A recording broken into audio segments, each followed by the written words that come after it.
രാധേ കൃഷ്ണ. എല്ലാവർക്കും സമർപ്പണത്തിലേക്ക് സ്വാഗതം. നമ്മൾ കാമധേനു അല്ലെങ്കിൽ സുരഭി പശു എന്ന് കേട്ടിട്ടുണ്ട് അല്ലേ? അപ്പം ആരായിരിക്കും ഈ കാമധേനു? ഇത്രയും വിശിഷ്ടമായ ഒരു പശു, പശുവിൻ്റെ സ്ഥാനത്തിന് ഇത്രയും വൈശിഷ്ട്യം എങ്ങനെയാണെന്ന്. പാലാഴി മഥന സമയത്ത്, അമൃതകുംഭത്തിന് വേണ്ടി പാലാഴി കടഞ്ഞ സമയത്ത് ഒരുപാട് അമൂല്യമായ വസ്തുക്കൾ ഉയർന്നു വന്നിട്ടുണ്ട്.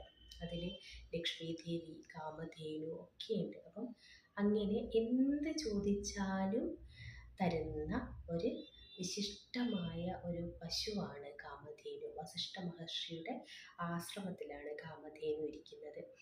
33 കോടി പുരുഷന്മാരുടെ മാതാവാണ് എന്നുള്ള സ്ഥാനമാണ് കാമധേനുവിനുള്ളത്. ഇന്ന് ഈ ഭൂലോകത്തുള്ള എല്ലാ പശുക്കളുടെയും മാതൃസ്ഥാനത്ത് കാമധേനുവാണ്. കാമധേനു അഥവാ സുരഭി പശുവാണ്. ഈ സുരഭി പശുവിൻ്റെ മകളാണ് നന്ദിനി പശു. അപ്പം നമ്മൾ തന്നെ കണ്ടിട്ടുണ്ട്, നമ്മുടെ പൂജ്യ മൃഗമാണ്. കൃഷ്ണൻ തന്നെ ആ ഗോലോക വൃന്ദാവനത്തിലിരിക്കുമ്പോൾ അവർക്ക് വേണ്ട എല്ലാം കൊടുത്തിരുന്നത് അവിടെയുള്ള ഗോക്കളാണ്. അതുകൊണ്ട് തന്നെ ഗോക്കൾക്ക് അത്രയും വിശിഷ്ടമായ സ്ഥാനമാണുള്ളത്.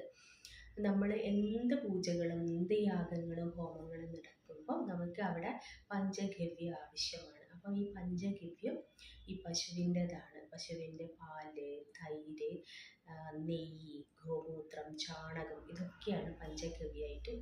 ഏതൊരു പൂജകൾ നടക്കുമ്പോൾ നമുക്ക് പഞ്ചഗവ്യം ആവശ്യമാണ്. അപ്പം പശുക്കളിൽ നിന്നാണ് എടുക്കുന്നത്. അതുപോലെ നമ്മൾ ശ്രാദ്ധം കൂട്ടുന്ന സമയത്ത് ചാണകം മെഴുകിയിട്ടാണ് ശ്രാദ്ധം കൂട്ടുക. ചാണകം എന്ന് പറയുന്നത് വളരെ നല്ലൊരു അണുനാശിനിയാണ്. ചിതല്ലികൾ, കുറുമ്പുകൾ അങ്ങനെയൊന്നും വരാതെ പണ്ട് കാലത്തൊക്കെ ചാണകം മെഴുകിയ നിലത്തായിരുന്നു ഉണ്ടായിരുന്നത്. അപ്പം അത്രയും പോസിറ്റിവിറ്റിയുള്ള, അത്രയും അണുനാശിനിയായ ഒരു സാധനമായിരുന്നു ചാണകം പോലും. പശുവിൻ്റെ എല്ലാം തന്നെ. പക്ഷേ പശു മാംസം നമ്മൾ ഭക്ഷിക്കാൻ പാടില്ല. കാരണം പശുവിൻ്റെ ശരീരഘടന ശാസ്ത്രീയമായി പറയുകയാണെങ്കിൽ പശുവിൻ്റെ ശരീരത്തിന് അതിൽ ചൂട് പുറത്തേക്ക് വിടാൻ ഇത്തിരി ഇതാണ്. അപ്പം ആ ഒരു മാംസമാണ് നമ്മൾ സ്വീകരിക്കുന്നത്. അതുകൊണ്ട് തന്നെ നമുക്ക് വാതദോഷങ്ങൾ വളരെയധികം വർദ്ധിക്കും എന്നാണ് പറയുന്നത്.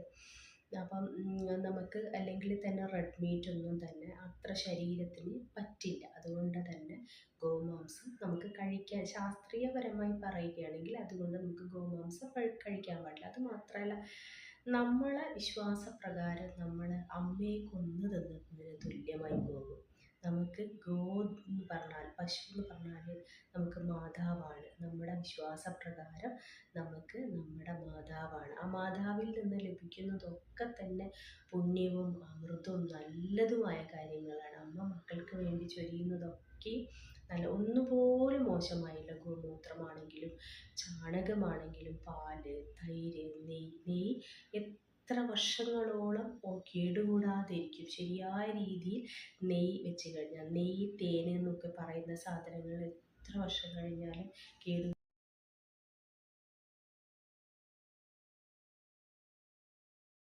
നെയ്യ് എന്ന് പറയുന്നത്. അതുകൊണ്ട് തന്നെ നമ്മൾ ഗോക്കളെ സംരക്ഷിക്കുക, ഒരു എന്താ പറയുക, അത് നമ്മുടെ മാതാവായി, നമ്മുടെ ഭാരതത്തിൻ്റെ തന്നെ പുണ്യമൃഗമായി കണ്ട് സംരക്ഷിക്കുകയും കാമധേനുവിൻ്റെ പ്രാധാന്യത്തെക്കുറിച്ച് എല്ലാവരിലേക്കും അറിയിക്കുകയും ചെയ്യുക.